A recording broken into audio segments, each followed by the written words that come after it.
عشاق البونتي او الكوك، جبت لكم كيكه كريميه بلا دقيق بيض بلا زبده بلا نشا، كتجي معلكه كتذوب في الفم، اما في المذاق يا سلام كتجي بنينه بنينه بزاف.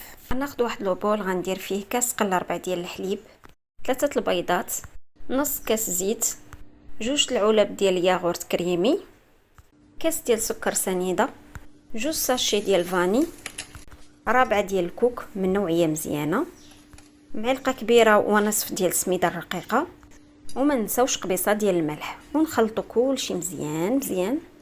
صافي غنغطي الخليط ديالي ونخليه يرتاح ليا واحد 10 دقائق.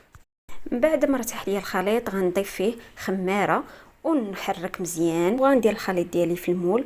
بالنسبه للمول القاع ديالو لا دايره فيه ورق الفرن، ضروري مع ورق الفرن. صافي ندخلوا الكيكه ديالي الفران اللي كنت شعلاه قبل من التحت ومن الفوق. وهي الكيكه ديالي بعد ما طابت كنقلبها في كنخليها حتى كتبرد، عاد كندير ليها الشوكولاط. بالنسبه للاكاناج ذوبت 5 دراهم ديال الشوكولاط وضفت عليهم 2 معالق كبار ديال الحليب وزدت واحد دانيت الشوكولا، راه كيعطي واحد المذاق بنين بزاف. هاد الكيكه هادي كنقدموها هي بارده، من الاحسن بيتوها في الثلاجه ليله كامله عاد غد ليه يقدموها، راه كتجي رائعه بالصحه والراحه. وما تنساوش باني احبكم في الله.